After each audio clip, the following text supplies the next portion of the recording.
Baie welkom. Ons is bly dat jy gekies het om die erediens van ons gemeente te kyk en te luister. Dit is beskikbaar beide op Facebook en YouTube.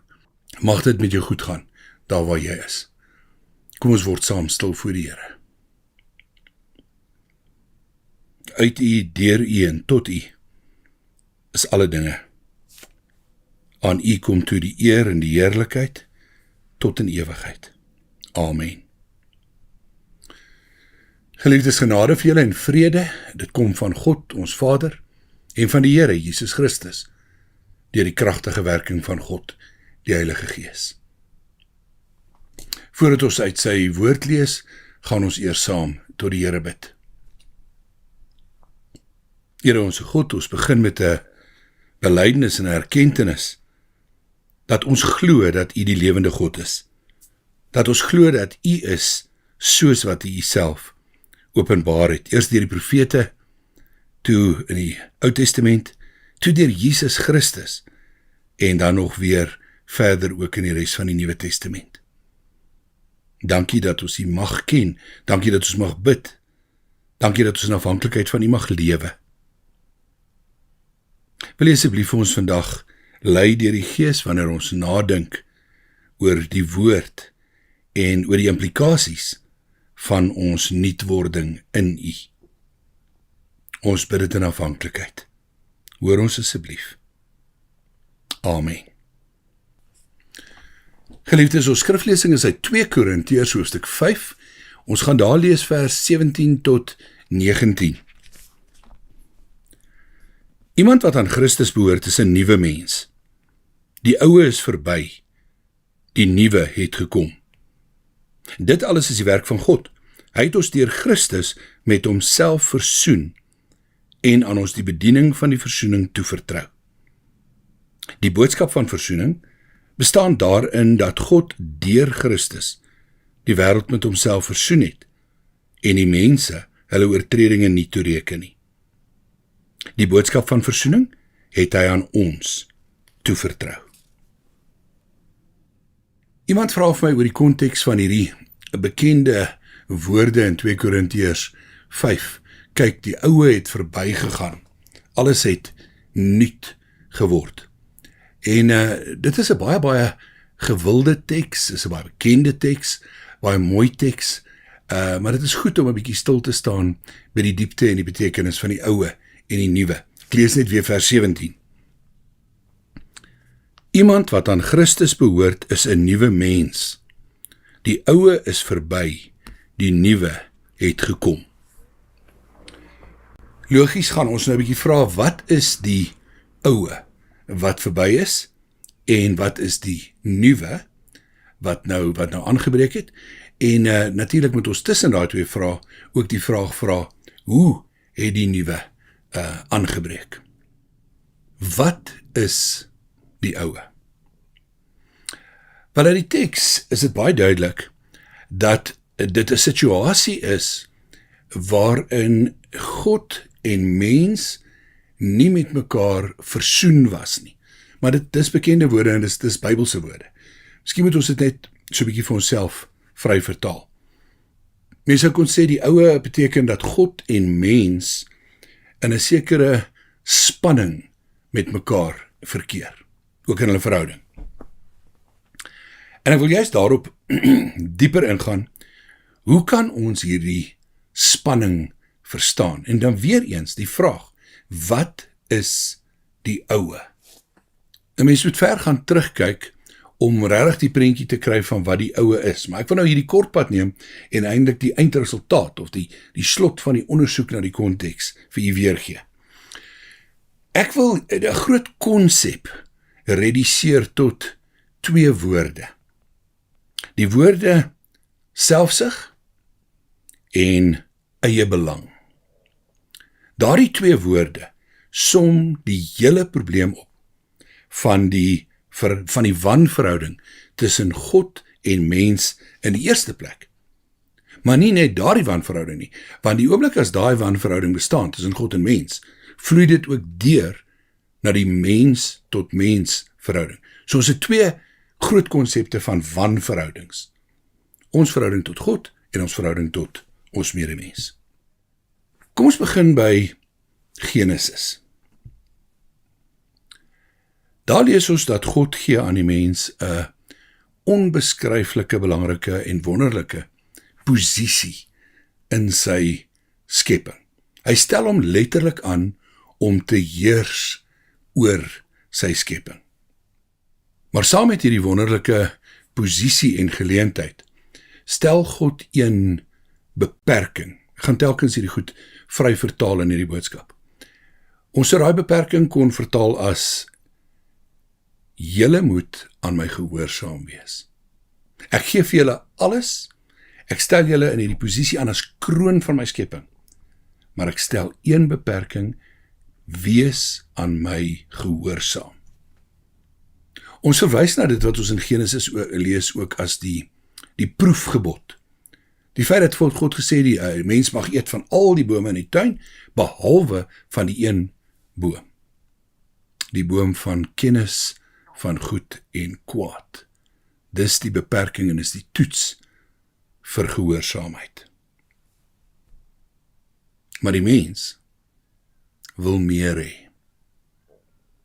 Die mens wil meer hê as dit wat God vir ons bestem het en gegee het. Onthou, die Satan se versoek kom daarop neer, dat as julle van die boom eet, sal julle soos God wees. Dis eintlik waaroor dit gaan. As julle ongehoorsaam is aan God, julle nie steur aan hierdie een beperking nie, sal julle meer hê as wat God vir julle beloof het. Julle sal soos God wees. Die mens is selfsugtig. Die wese van die sonde is hierdie selfsug, en die wese van die sonde is eie belang. Dis nie verkeerd om eie belange te hê nie, maar dis verkeerd wanneer eie belang bo aangestel word, en wanneer eie belang nagejaag word ten koste van my verhouding met God, en ten koste van my verhouding met my naaste. Die mens kies eie belang en selfsug bo gehoorsaamheid aan God.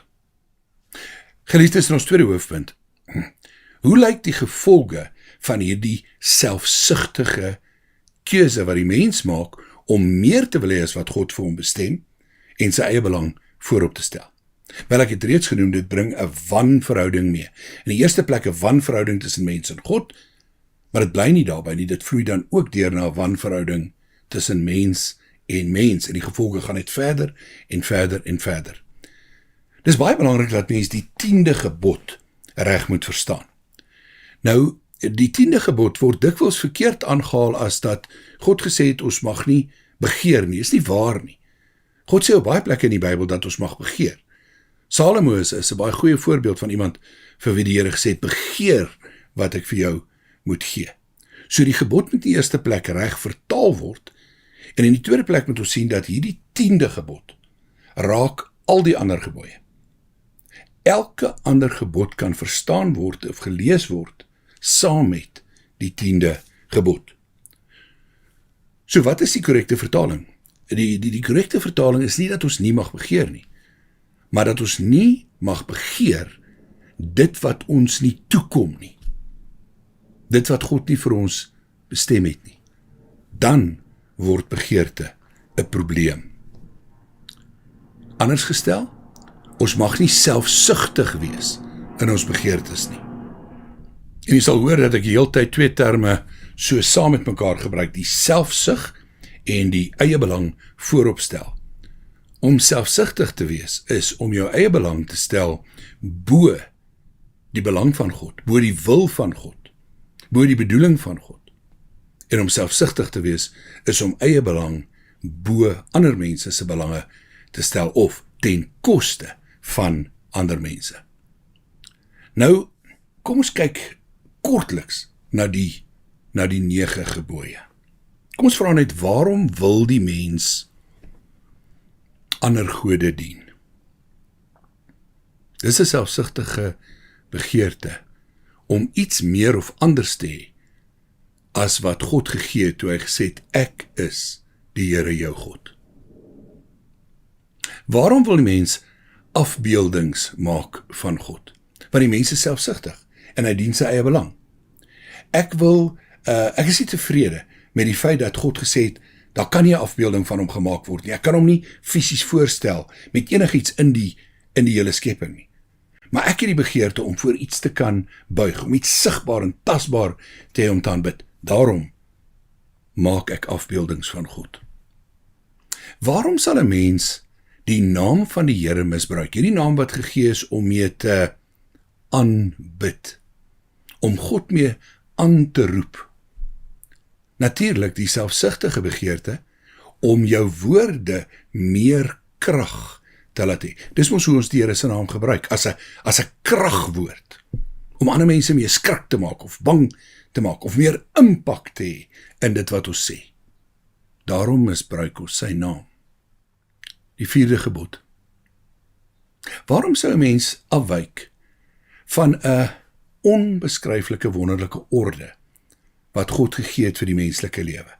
'n orde van 6 dae werk, 1 dag rus, jou batterye herlaai, God weer raak sien as die gewer van alles. Waarom sou 'n mens dit wou doen? Selfsugtige begeertes om meer te kan doen, meer te kan verdien, meer te kan koop, meer te kan hê, meer geld, meer besittings, meer mag. Dis 'n selfsugtige eie belang behoefte wat maak dat ons nie die rusorde wat God gegee het respekteer nie. Jesus se woorde, die Sabbat is vir die mens gemaak, 'n geskenk van God af. Die mens is nie vir die Sabbat gemaak nie. Die 5de gebod, gehoorsaamheid aan ouers, maar nie net aan ouers nie, aan alle gesagsfigure. Waarom sou mens ongehoorsaam wees aan jou ouers of aan gesagsfigure? Want ek is belangriker as die reëls. Ek is belangriker as die persone in 'n gesagsposisie. Ek is selfsugtig en ek dien my eie belang. En daarom steur ek my nie aan die reëls, aan die wette, aan die gesag wat orde moet handhaaf nie. Moord. Daar is so baie verskillende moorde. Ook verskillende tipes moord. Maar as ons dit nou na reduseer, na die kern van die oortreding en die probleem. Mense moor om hulle sin te kry. Om selfsug en eie belang voorop te stel. En as ek dan nie my sin kry nie, of dinge werk nie uit soos ek wil hê nie, dan maak ek iemand dood. Want ek is die belangrikste. Nie God en wat hy sê oor die lewe nie. Nie ander mense in respek vir hulle lewe nie. My eie belang. Egbreuk. Selfsugtige begeerte. Ek wil meer hê. Ek wil buite die grense gaan. Eie belang. Waarom steel mens? Presies dieselfde rede. Waarom lewer mense valse getuienis? Ek dink die Bybelse woorde valse getuienis is eintlik 'n bietjie te sag.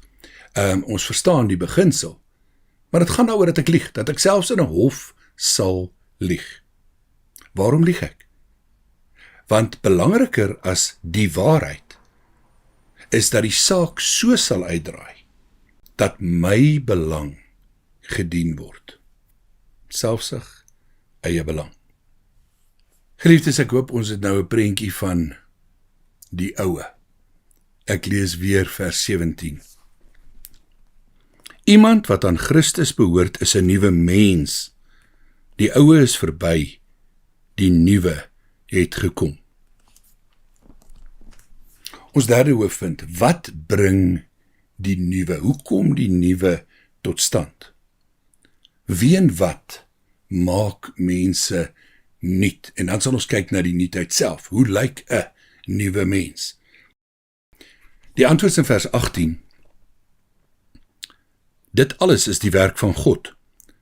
Hy het ons deur Christus met homself versoen en aan ons die bediening van die versoening toevertrou. Dit alles is die werk van God. Ek dink ons kan met ons beter kennis van die Nuwe Testament tog so 'n bietjie aanvul hier, en nie net sê die werk van God nie, natuurlik is dit die werk van God, maar ons kan meer spesifiek sê, die nuwe wat gebring word, is die werk van die Heilige Gees. Want net die Heilige Gees kan die nuwe in 'n mens werk. Net die Heilige Gees kan mense gesindheid verander, jou insig verander, jou ingesteldheid verander, jou denke verander, jou optrede verander. Net die Heilige Gees. Ons vierde hoofpunt, hoe lyk die nuwe? Of anders gestel, hoe lyk die nuwe mens? Ou vertaling praat van 'n nuwe skepsel, ook 'n pragtige beeld. Wel, sodra ons besef hoe lief God ons het, dat hy deur Christus ons met hom self versoen het, en ons die sonde nie meer toereken nie, staan daar in ons teks, dan word mens nuut. Dis eers wanneer mens begin dink oor die impak van die realiteit dat Jesus jou verlosser is, dat die nuwe in jou kan ontstaan. En wat gebeur met 'n mens wat nuut is? Hy kan sy selfsug en sy eie belang eenkant skuif. Selfsug en eie belang ondergeskik maak aan God se wil, mense se belange, verhoudings, en so meer, en so meer, en so meer. Dis waarin die nuwe geleë is. In een sinnetjie, die nuwe is om te leef met 'n totale nuwe ingesteldheid. As mens nuut geword het, kan jy vra, wat is vir God belangrik? En onthou, dis nie so misterieuse vraag, as wat baie mense dit wil maak, asof ons nou met ons hande in ons hare sit, wat wil die Here hê nie? Begin maar by 2 punte, as jy enigstens na die wil van God soek. Weereens by die 10 gebooie. Daar's God se wil vir die lewe en die orde van die lewe en verhoudings met mense en met besittings en so meer en so meer. Is uitgespel. Die wil van God is in die 10 gebooie uitdruklik uitgespel, en in Jesus se toepassing daarvan in die Nuwe Testament, waar hy dit opsom, waar hy dit interpreteer as om die Here jou God lief te hê met alles wat jy het en is. En die tweede wat hiermee gelyk staan is, jou naaste soos jouself. Dis die beginpunt om God se wil te soek. Dan kan mens in jou verhouding met God natuurlik bid vir die leiding van die Heilige Gees. Mens kan die Bybel lees en al hoe meer daar ontdek, maar dit is hoe God dinge gedoen wil hê. Dit is wat God in 'n verhouding van mense met homself verwag. Dit is wat God verwag van mense in hulle verhoudings met ander mense. So God se wil is tot 'n baie groot mate kenbaar. So ek begin vra, wat is vir God belangrik? En ek begin dan verder vra, hoe kan ek dit uitleef? Hoe kan ek hom lief hê? Hoe kan ek hom dien? Hoe kan ek hom gehoorsaam? En die tweede wat hiermee gelyk staan is, hoe beïnvloed my verhouding met God en hierdie nuutheid wat hy gebring het, al my ander verhoudings? Kan jou indink hoe ons verhoudings sal verander wanneer ons kan vra, hoe kan ek my inherente, byna natuurlike selfsug en eie belang bietjie eenkant skuif en net eers vra na die belange van God en die belange van ander? Dit is die vraag waaroor die nuutheid gaan. Vrae soos, wat is vir jou belangrik? Wat is in jou belang? En daar's nog 'n groot verskil daartussen. Baie dinge is vir baie mense belangrik, maar dit gaan ook oor wat in hulle belang is, selfs al besef hulle nie dat dit belangrik is nie. Dan kom daar vrae op, as ek gevra het, wat is in jou belang? Vrae soos, hoe kan ek jou help? Hoe kan ek jou dien? Ons gebruik die Bybelse begrip, hoe kan ek jou lief hê? Hoe kan ek gehoorsaam wees aan God se groot opdrag? Van die liefde nie net tot God nie, maar ook tot die naaste. Baie keer sal mens volstaan, en dis ons 5de hoofpunt. Baie keer sal mens volstaan met om net die beginsel te noem. Maar baie keer moet mens bietjie verder gaan en die praktiese implikasies van hierdie beginsel ook 'n bietjie uitspel. So wat ek in die 5de punt wil doen, ek wil hê ons moet saam kyk na en dink oor 'n paar spesifieke verhoudings waarin ons staan teenoor ander mense. En laat ek onmiddellik sê, hierdie voorbeelde wat ek gaan noem is nie my eie nie. Die voorbeelde wat ek wil noem berus op die verhoudings wat Jesus uitgespel het tydens sy lering, tydens sy openbare bediening, tydens sy hierwees op aarde. Hy het met mense gepraat oor hulle verhoudings.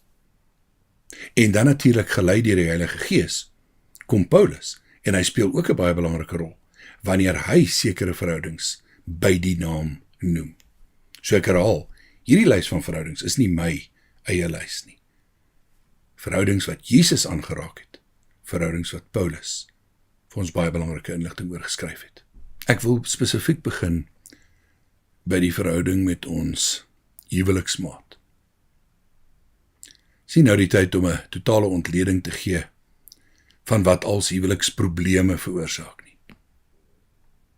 Maar is daar 'n beter antwoord as om in die eerste plek te gaan kyk na selfsug, eie belang?